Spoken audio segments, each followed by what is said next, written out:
I am so glad that you clicked on that subscribe button that brought you back to me so that we can talk about finally the movie of the year, Magic Mike's Last Dance. It has hit Max.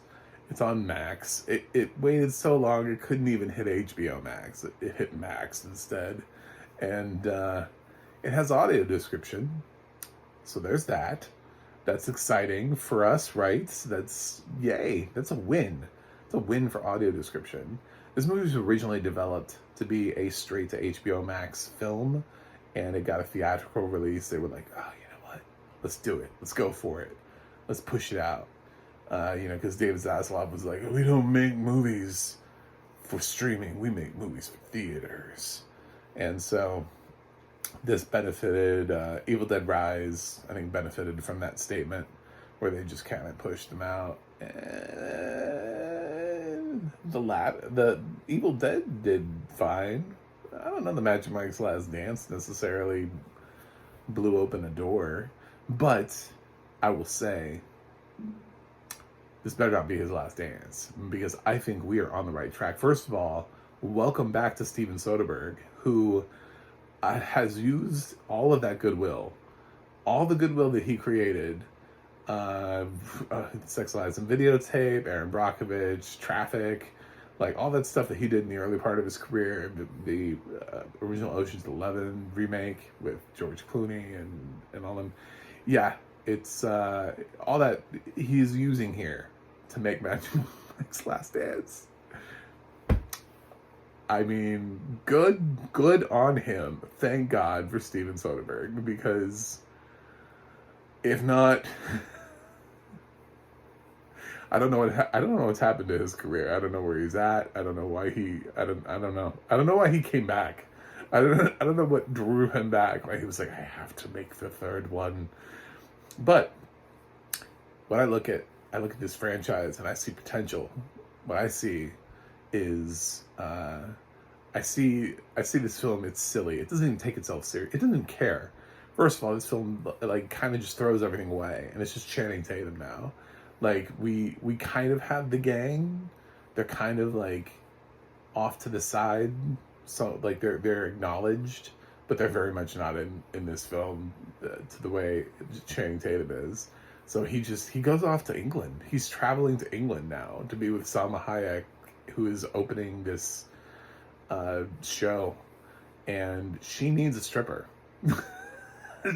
She's heard he is legendary. This dude cannot get work and has to work shitty jobs, but he's also a legend.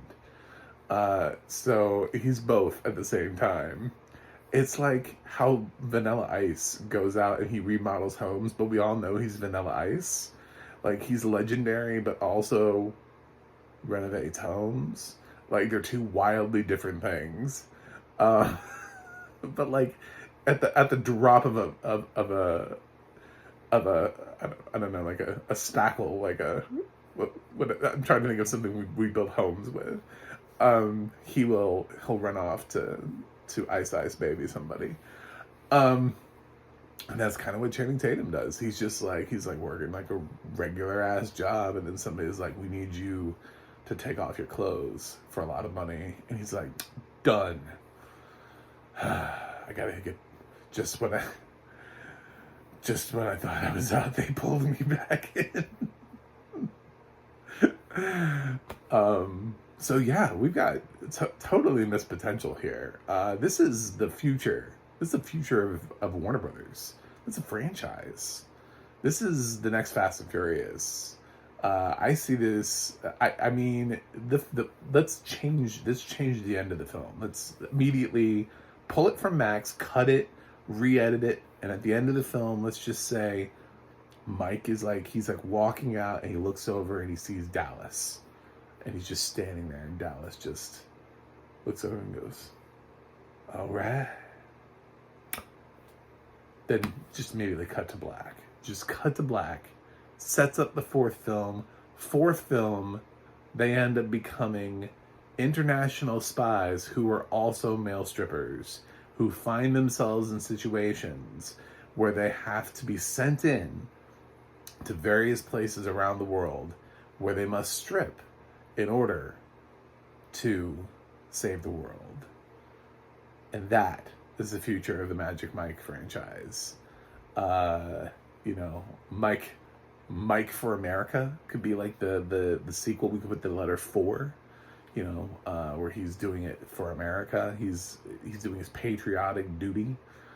The Magic 5, you know, it's like him and his squad.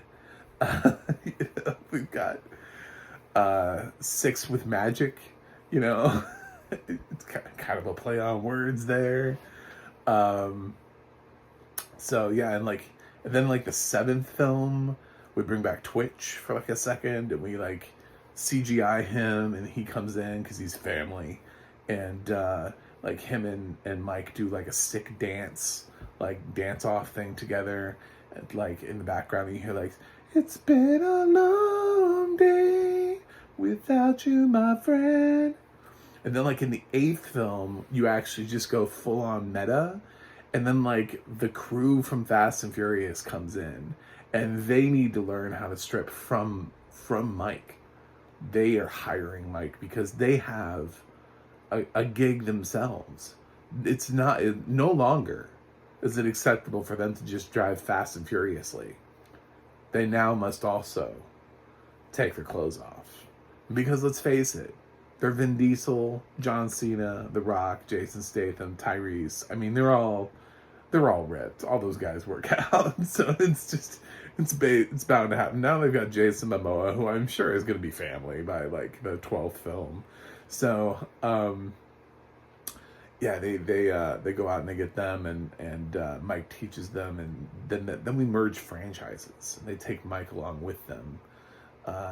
And on the journey, and suddenly it becomes, you know, the Magic and the Furious, you know, where it's Mike and his crew and Dom and his crew, and they're both like stripping and driving really fast, and they're saving the world from various scenarios, you know. The Fast and Furious crew, they've always got their crazy situations that require them to drive like in insane situations. Like, can you imagine like in F9 when they sent like the guys into space, if there was like a same situation where like Big Dick has to go into space and he has to strip in space, become the first stripper in space to achieve some sort of a goal that saves the world. That is this. I'm telling you, this is the franchise right here. This is where we're at with Magic Mike's Last Dance. It doesn't make any sense anymore. It doesn't really. It doesn't need to. This franchise is stupid. But I think that's the point. I think this is one of those things where we're supposed to go, yep. But it's doing what it's supposed to do. I mean, there's this whole scene where I think Salma Hayek was like, Channing Tatum almost killed me doing his stripping. But there's a scene where he like builds it up by like moving every piece of breakable furniture out of the way, and it takes a while. Like, he's walking around the room, she's just like watching him, and he's like moving like vase by vase, like getting lamps out of the way. He gets her a drink, and he's like, "You look like you need a drink."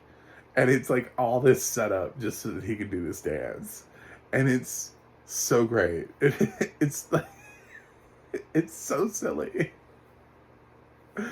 And he holds, and Soderbergh just holds on the scene, right? He's like holding on Channing Tatum, like going through her phone and trying to find like that perfect song to dance to, you know. He's just like, you don't know what you just did. And it's like, oh shit, she doesn't know what she just, oh my god, her world is about to explode. Yeah, these movies, they don't really make sense. They don't really need to. It's not like anybody goes to a Magic Mike movie going, the plot? What is the plot? Nobody looked at Magic Mike XXL and was like, is this high entertainment? Or are we seeing naked men? What is the purpose here? And by the way, nobody from the second film made it to the third film. this is literally just Channing Tatum just leaves everybody and goes to London to follow Salma Hayek and start this show and work on a professional production in an old theater, and they get stuffy British people come in and out, and they're like, you can't make changes here, it's historic, this is a historic theater, you have to, this is your notification. It's obnoxious. I love that the two leads, though, are the two people that don't have British accents, and like everybody else around them just has these fierce British accents. Even the I guess it was a former choreographer. I love her moment where because Salma Hayek like replaced her with this stripper, and I love when she's like, "That is what I've been waiting for, is for somebody to come in here with a flame torch and blow this place apart. You are what I've been waiting for." She has that very like dramatic like choreographer speech, you know, because they're always very artistic in films. Yeah, it follows so many tropes of other series. It has that scene where Tatum's Mike gets pretty womaned, you know. Basically, he gets paid for sex, and then he goes out and Salma Hayek buys him clothes. But Mike has been around. He's been around, and he's been fancy before, and he's had to be fancy for events. And I find it really hard to believe that he doesn't understand fashion, and he doesn't understand how fashion works. Because in the third film, this is the film where he walks in to some place and he looks at a price tag and he's like, so how does it work over here? You drop like a zero? It's like, come on, dude. You know fashion is expensive. Like, I don't believe that for a second that he doesn't know the price of those clothes.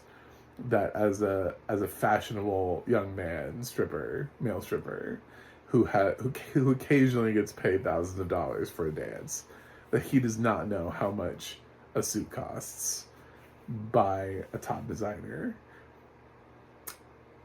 But we have to make that joke in the third film. That was the joke that was missing from the franchise. Steve, that is what the Soderbergh brilliance has brought back. That's, you know, he was using all that energy in Traffic, and he was like, now I got to bring that mindset when I was talking about kids and drugs and Traffic. I got to think about strippers and put myself in that mindset for Last Dance. It's not terrible. I'm just making fun of it because it's so silly, but it is exactly what you think it's going to be. And it has that weird sort of elevated feel to it because Soderbergh is actually a good director. I just don't know what he's doing in this project. Like, he obviously, like, he knows how to make certain shots work and how to make certain scenes work, and he puts like way too much of a dramatic feel behind moments that are not really that dramatic, and he draws them out and really just tries to milk this for all it's worth. And this is really, the plot is really simplistic and stupid, and he had very little desire to bring back anybody but Channing Tatum, and it just, he's got this like other thing. It's like Magic Mike goes to London. That's all it is. It's what the film is. He just travels the world, which is why I think we've got a whole new franchise opened up here. We've got characters from the first two films that can keep rotating in like they do for Fast and Furious, for Family, and we can keep just sort of cycling things in. Just reveal that Dallas isn't actually dead. He faked his own death. Man, that would be huge, you know? And you've got yourself the next Fast and Furious. They can be stripping all over the world. The next one's in like Tokyo, because we haven't done a Tokyo Drift yet, obviously. So, and he has to call in his crew, right? He's got to bring in the crew. He's got to bring in Big Dick Richie. or whatever Joe Manganiello's character's name is. It's just no, like him having a gigantic dick is like his entire character problem, his hero's journey. So yeah, this is there. Audio description wise, I wasn't like blown away by it, but it does it. I don't I don't I don't think the narration thinks anybody's here for the highbrow stuff like throughout the rest of the film. So it does actually, in the scenes where I would say it matters the most, the stripping scenes, it really actually tries to give you an idea of like the moves and the popping and the who's taking off the clothes and what are they doing and what kind of dance moves are, and it really focuses it on those moments, and those are the moments when it really matters. The sexier the moment, the potential for it to be sexy, it figures that's why you clicked on Magic Mike's Last Dance. You didn't really come here for the couple of scenes of plot development between Salma Hayek and her ex-husband and learning about their family dynamic, and it's just nobody cares. Nobody cares. But good on Salma Hayek, because her getting it on with Channing Tatum in this, I was like, good for her. She's cougering it up in this film for herself. So that's she's supposed to be the wealthy one, and yeah. So power to the wealthy middle-aged women who have money to have a Channing Tatum standing next to them. Anyway, this movie is whatever. I didn't really hate it, it was kind of what I expected it to be. But please make this into the next Fast and Furious franchise. In like 15 years, I want to be able to see like Mike X, or I don't know where he is in Mike X. Where is he? Cuba? I don't know.